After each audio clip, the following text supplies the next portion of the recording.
Memories best forgotten. My teen years found me a somewhat nervous young man. When apprehensive, my stomach would be upset and often cause me to unceremoniously vomit. This could be a horrible happening, and hence made eating out or anticipating eating out a less than pleasant event on some occasions, especially if it was tied into an emotional happening. I have less than fond memories of my first date.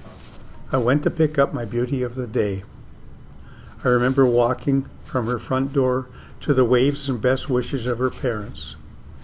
I opened the passenger door of my 1955 Chevy Bel Air for her and walked to the back of the car, threw up, and made my way to the driver's seat, wiped, clean, and ready to go. So often this occurred in anticipation of going on my dates. I remember being asked to go for Christmas dinner a month in advance, no time to have an excuse ready, and a month of torture ahead. Fortunately, there was a little child at the same get-together, and she kept me occupied. The event went well. I will say I was thinner in those days. My folks eventually decided I should visit Dr. Collins. He could find nothing wrong, but felt an internal scope was in order. I remember showing up at the old Townsite Hospital.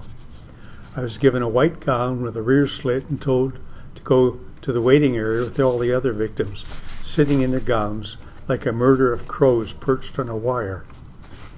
One by one, we were called to the nurse's working station for the much-feared enema. There you could meet the nurse, who I am sure hated her job.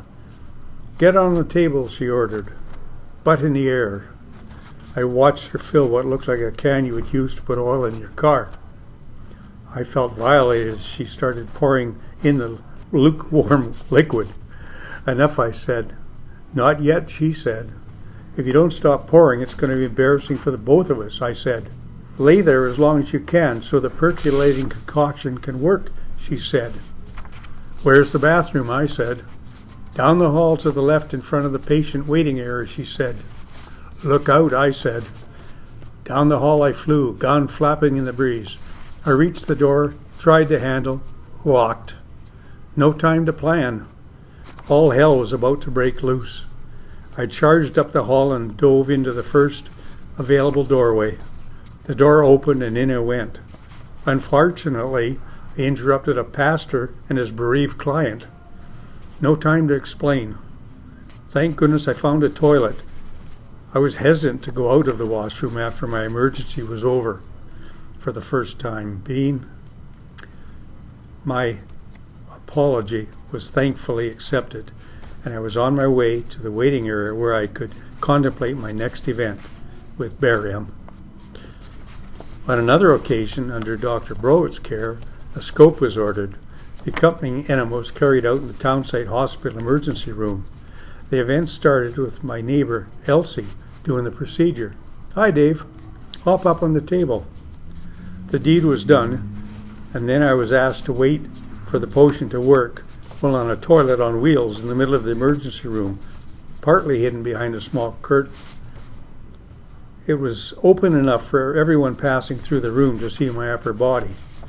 I felt like half of Powell River passed through and addressed me by name, a disadvantage of a small town. I endured my nervous experiences over my early years. I often felt myself leading groups of my peers, such as Nair Cadets, Tyros, Demolays, and I was often uncomfortable with my mom's encouragement, which made my way through. I found in later years she had the same problem as me when she was younger and pushed me with hopes of my overcoming the same bad luck. My breakthrough occurred when I had been asked to be the best man at my good friend's wedding, which was to be held at the fancy Golden Horseshoe in Vancouver. I had reluctantly accepted the honor while thinking about the problem. I visited Dr. Collins and said I needed some pills to get me through the event. He reluctantly gave me some Librium and said, "Be careful with them."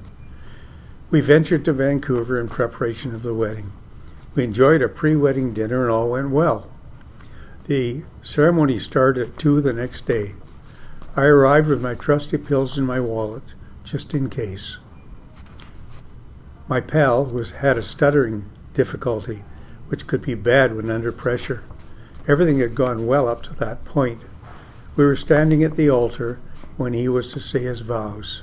For the life of me, he could not get the words out. I stood next to him and squirmed with the rest of the people in the church. Ladies were crying, gents wiggling. Now, I would have liked to have said his vows for him. He finally made it through, and the wedding went off without a further hitch. We went for pictures and then headed for the reception. I was told I would have little to do. The bridal party was directed to the head table. We sat down for appies and a meal. Coffee was poured, and we all had just settled back before speeches when Doug inadvertently knocked his new wife Diane's coffee onto her lovely white gown. A panic cleanup occurred. It was then that I thought what a fool I was for being so uptight when Doug had to deal with so much more serious problems. I took out my wallet and dumped my pills into my empty coffee cup and sent them on their way to the garbage. I felt happy that I was finally getting my mind in order and could deal with what were minimal problems. That was right until I heard the master of ceremony say, "The best man will now give a toast to the bridesmaids." After the shock, I fumbled my way through my unknown chore, and my nervous recovery started.